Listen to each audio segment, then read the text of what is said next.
চনত আজি ৭২ বছৰ হৈছে। এটা বিশিষ্ট মানে আমি উল্লেখ কৰিবলৈ যে ভাৰতবৰ্ষৰ বিভিন্ন প্ৰান্তৰ পৰা আহি যিসকল ব্যক্তি পুতলাঘৰত কৰ্মসংস্থাপনৰ কাৰণে দৌৰি আহিছিল, সেইসকল ব্যক্তি ইয়াত থাকি গৈছে আৰু তেখেতসকলেও আমাৰ সমাজ জীৱনৰ লগত দি গৈছে।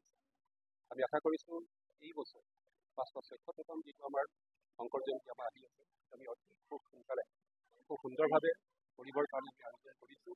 আৰু এই ক্ষেত্ৰত আমি বিভিন্ন ধৰণৰ কিছুমান নতুনত্ব আনিবলৈ চেষ্টা কৰিছোঁ।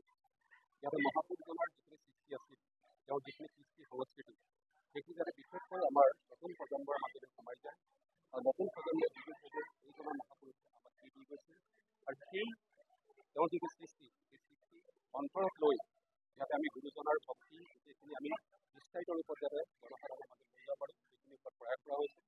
আৰু সেই সূত্ৰে আমি বিভিন্ন ধৰণৰ কাৰ্যসূচী ৰূপায়ণ কৰিছোঁ। আৰু আমাৰ আহি থকা দিনকেইটা সম্পূৰ্ণ আমাৰ অনুষ্ঠান শেষ নোহোৱালৈকে আমাৰ নিৰৱচ্ছিন্নভাৱে এই গোটেইখিনি চলি থাকিব। আৰু আমি আশা কৰিছোঁ যে ইতিহাসত কেনেকৈ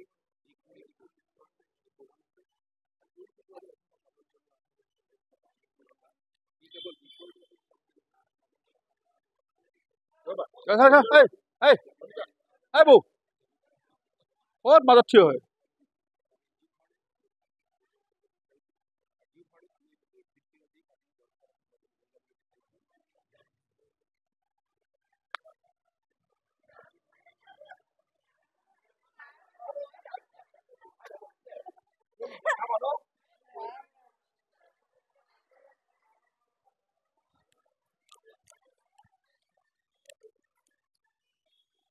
মোলৈ আছে নে অকণমান?